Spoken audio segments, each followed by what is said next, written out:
नमस्कार, मैं हूं वीर सिंह। आप देख रहे हैं समाचार इंडिया लाइव। खबर आजमगढ़ से है। सीएम योगी आदित्यनाथ पहुंचे आजमगढ़। हेलीकॉप्टर लैंड होते ही आ गई अचानक गाय। कोविड संक्रमण से निपटने को लेकर अपने प्रदेश व्यापी दौरे के क्रम में आजमगढ़ जनपद में करीब 2 बजे पहुंचे प्रदेश के मुख्यमंत्री योगी आदित्यनाथ फौरन एक्शन में दिखाई दिए।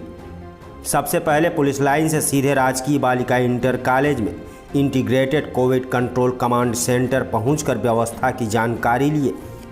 वहां पर पीड़ित लोगों से बातचीत व उनको सलाह देने के बारे में तैनात कर्मचारियों से पूछा। जीजीआईसी से सीधे उनका काफिला आजमगढ़ शहर से सटे भंवरनाथ, देवखरी व बिजौरा गांव पहुंचा। बिजौरा में कंटेनमेंट जोन का निरीक्षण किया। वहां बैंक के कर्मचारी पीड़ित परिवार से उन्होंने कोविड से निपटने को की जा रही सरकारी व्यवस्था की जानकारी ली। वहीं भंवरनाथ स्थित गांधी गुरुकुल इंटर कॉलेज में उन्होंने नवनिर्वाचित प्रधान व एनएम से भी पूछताछ की।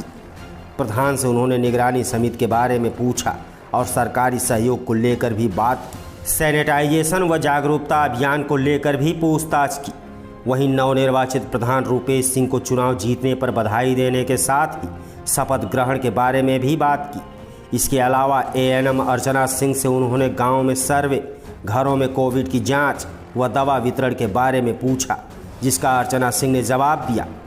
खास बात यह रही कि जैसे ही मुख्यमंत्री का काफिला पुलिस लाइन के मैदान में उतरा, वहां पर उनका जनपद के अधिकारियों के साथ ही भाजपा नेताओं ने स्वागत किया। मुख्यमंत्री ने भाजपा नेताओं को जागरूक करने, कोविड का वैक्सीनेशन कराने, सरकारी राशन गरीबों में वितरित कराने व कोविड-19 से निपटने को लेकर पूरी तरीके से सक्रिय हो जाने को कहा। मुख्यमंत्री के आगमन को लेकर चप्पे चप्पे पर सुरक्षा व्यवस्था की गई थी और भारी फोर्स तैनात थी। इसके बाद भी जैसे ही मुख्यमंत्री का हेलीकॉप्टर मैदान पर उतरा, उस दौरान एक गाय आ गई, जिससे सुरक्षा की चूक को लेकर अधिकारियों में हड़कंप मच गया। अपने आजमगढ़ दौरे के अंतिम चरण में मुख्यमंत्री योगी आदित्यनाथ जिला मुख्यालय से करीब 25 किलोमीटर दूर राजकीय मेडिकल कॉलेज व सुपर फैसिलिटी हॉस्पिटल चक्रपानपुर भी पहुंचे। वहां उन्होंने कोविड वार्ड का जायजा लिया। मीडिया से अपने संबोधन में सीएम ने कहा कि कोरोना संक्रमण पर काफ़ी हद तक काबू पा लिया गया है। सेकेंड वेव जब आई थी तब आशंका जताई गई थी कि प्रतिदिन उत्तर प्रदेश में 1 लाख से ज़्यादा मामले आएंगे, लेकिन उत्तर प्रदेश ने इस आशंका को निर्मूल साबित किया है। आज से 1 महीने पहले सबसे ज़्यादा 3855 पॉजिटिव केस आए थे और आज 3900 पॉजिटिव केस आए हैं। साफ है कि प्रदेश में संक्रमण पर काफ़ी हद तक काबू पा लिया गया है। इसमें शासन प्रशासन, जनप्रतिनिधि, हेल्थ वर्कर, कोरोना वॉरियर व जनता जनार्दन का सहयोग रहा है। पॉजिटिविटी रेट भी अब 1% से नीचे लाई गई है और रिकवरी रेट 94% से ज़्यादा है। सेकेंड वेव को 31 मई तक काफ़ी हद तक काबू कर लेंगे। उन्होंने कहा कि सेकेंड ग्रेड में सबसे बड़ी चुनौती ऑक्सीजन की आई, जिसको लेकर पूरे प्रदेश में 377 ऑक्सीजन प्लांट लगाए जा रहे हैं। आजमगढ़ मंडल में करीब 15 प्लांट लगाए जाएंगे। इसमें मेडिकल कॉलेज, जिला चिकित्सालय व सीएससी शामिल हैं। सीएम ने कहा कि प्रधानमंत्री के नेतृत्व में देश कोरोना के खिलाफ लड़ाई लड़ रहा है। उत्तर प्रदेश ने जो सफलता पाई है उसमें टेस्ट व ट्रीट की भूमिका रही है। इससे पूर्व मुख्यमंत्री ने मेडिकल कॉलेज में मंडल के जिलाधिकारियों व स्वास्थ्य अधिकारियों के साथ बैठक की। आजमगढ़ में मेडिकल कॉलेज के संबंध में उन्होंने 3rd वेव के लिए तैयार रहने को कहा। अलग से 100 बेड का आईसीयू वार्ड व पोस्ट कोविड-19 के लिए रिहेबिलिटेशन की व्यवस्था को कहा। इसके अलावा ब्लैक फंगस के खिलाफ हर तरीके से तैयार रहने के लिए कहा और जो भी इसके लिए ज़रूरत है उसको जल्द से जल्द बताने के लिए कहा।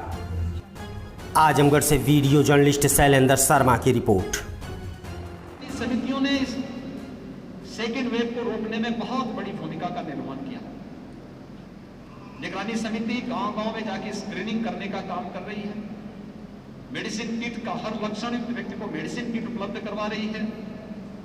हर लक्षण युक्त व्यक्ति का आरआरटी की टीम जाकर के अपने 24 घंटे के अंदर टेस्ट कर सके, इस कार्य को संपन्न कर रही है। और ये हमारा एक सफलतापूर्वक अभियान है जिसने पॉजिटिविटी को कम किया है, रिकवरी को बढ़ाया है। हमारा प्रयास है कि वैक्सीनेशन की कार्रवाई को भी अब तेजी के साथ आगे बढ़ाया जा सके। केंद्र सरकार 45 वर्ष से ऊपर के प्रत्येक व्यक्ति को निःशुल्क वैक्सीन उपलब्ध करा रही है। राज्य सरकार 18 से 44 वर्ष के प्रत्येक व्यक्ति को निःशुल्क वैक्सीन दे रही है। 45 वर्ष से ऊपर के प्रत्येक व्यक्ति के लिए वैक्सीन के लिए प्रदेश के सभी 75 जनपदों में हमारे सेंटर चल रहे हैं। लेकिन 18 से 44 के बीच में वैक्सीनेशन के इस कार्यक्रम को अभी हमने 23 जनपदों में चलाया और 1 जून से सभी 75 जनपदों में हम इसको चलाने वाले हैं। हमारा पूरा प्रयास है कि हम इस पूरे अभियान में और एक व्यक्ति को निःशुल्क वैक्सीन उपलब्ध करवा सकें।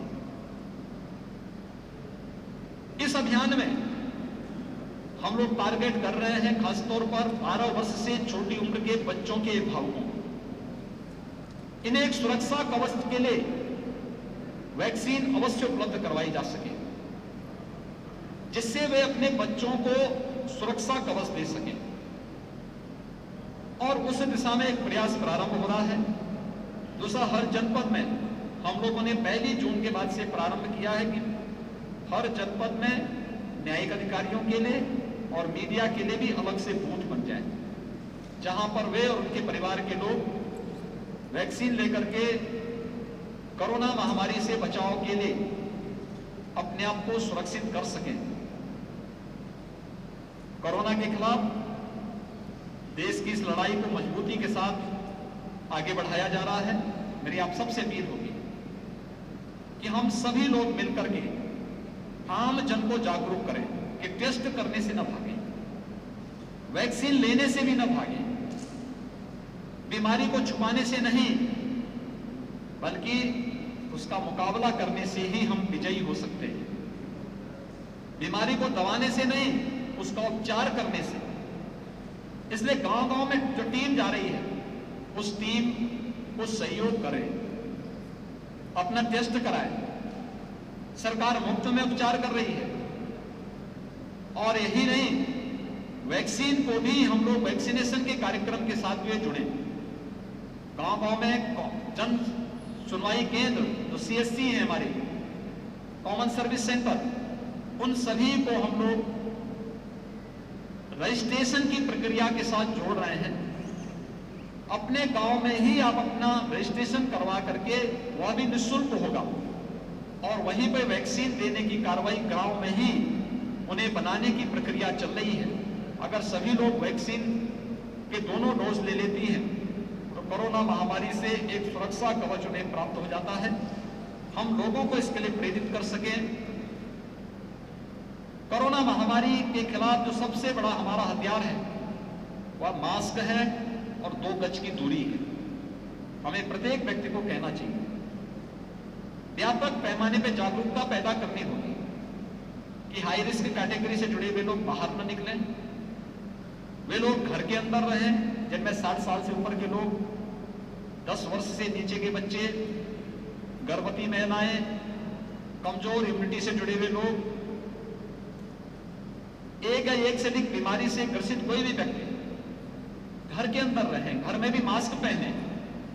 शेष अन्य लोगों को बाहर निकलने की आवश्यकता जब जरूरी हो तभी आए, लेकिन मास्क जरूर पहने।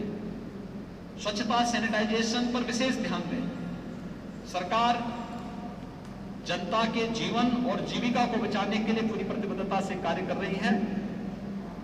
इस अभियान में हर जागरूक नागरिक को भी हिस्सेदार बनना चाहिए, अपना सहयोग देकर के इस अभियान को सफल बनाना चाहिए। धन्यवाद। खासतौर पे क्या दिशा निर्देश दिए गए जो नए माननीय मुख्यमंत्री जी ने मेडिकल कॉलेज में बैठक हुई। इस बैठक में उन्होंने कहा है कि 300 बेड जो आपका चल रहा है कोविड का, उसके साथ साथ 100 बेड रिक्रूट करिए, 100 बेड पेडियाट्रिक वार्ड करिए, जिससे कि ICU तैयार करिए, जिससे कि अगर थर्ड वेव आती है तो हम पूरी तरह से तैयार रहें। पोस्ट कोविड के लिए भी, पेशेंट्स के लिए भी, उनके रिहेबिलिटेशन के लिए भी बहुत चालू करना है, जो यहाँ पर ऑलरेडी चालू है, उसकी बेड बढ़ाने के लिए निर्देश माननीय मुख्यमंत्री जी ने दिए। और साथ में जो ब्लैक फंगस है, इसके लिए जैसे माननीय मुख्यमंत्री जी के निर्देश से हमारे यहाँ पेशेंट्स हैं, उन्होंने कहा इसको भी बढ़ा के 30 बेड का करिए। जिससे कि हम हर तरह की केयर यहाँ पे दे सकें। और थर्ड वेव के लिए हम पूरी तरह तैयार हों। उससे जो भी इक्विपमेंट्स अगर और खरीदने हैं वो खरीद लीजिए, उसके लिए कोई संसाधन की कमी आपको नहीं होगी। ऑक्सीजन और दवाओं की अवेलेबिलिटी के लिए भी ऑक्सीजन के लिए हमारे यहाँ 7 नए प्लांट चालू होने वाले हैं। जैसे हम जानते हैं हमारे यहाँ मेडिकल कॉलेज के अलावा 100 से ही अस्पताल 4 हैं। इसमें अथमौलिया चल रहा है, तरवा चल रहा है।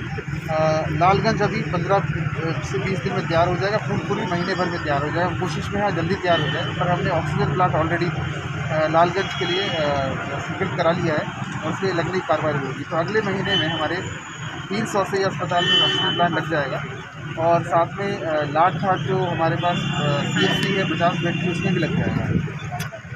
माननीय मुख्यमंत्री जी ने एक और निर्देश दिया कि जनप्रतिनिधियों का सहयोग लेके जो हमारे CHC PSC हैं उसमें भी सुविधाएँ बढ़ाने की कार्रवाई की जाए। तो उसके हम सबको कारण है। एक गांव का निरीक्षण किया था, गांव का निरीक्षण किया था, बिजौरा गांव का निरीक्षण माननीय मुख्यमंत्री जी का। तो वहाँ पे जो पॉजिटिव हमारे एक घर में 4 लोग पॉजिटिव थे, उनसे वार्ता भी करी, उनका हालचाल जाना और उन सभी को दवाएं मिली थी। तो माननीय मुख्यमंत्री जी ने वो सब दवाएं और डॉक्टर्स विजिट के बारे में जानकारी ली और उनके स्वस्थ होने की कामना वहाँ पे की।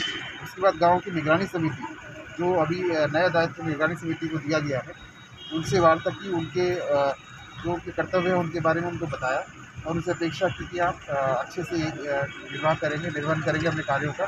प्रधान नए चयनित हुए हैं तो उन्होंने कहा आप उत्साह से काम करिए और किसी को भी कोरोना से अगर कोई भी ग्रसित होता है तो उसको तुरंत आपको दवाई किट देनी है, सैंपलिंग करानी है। और उन्होंने माननीय मुख्यमंत्री जी ने कहा कि मेरा गाँव कोरोना मुक्त गाँव, मेरा वार्ड कोरोना मुक्त वार्ड, मेरा तहसील कोरोना मुक्त तहसील। इस नारे पे आप काम करें। तो हम तो उसी पे लगे हैं माननीय मुख्यमंत्री जी की प्रेरणा को पूरा करने की पूरी कोशिश करें।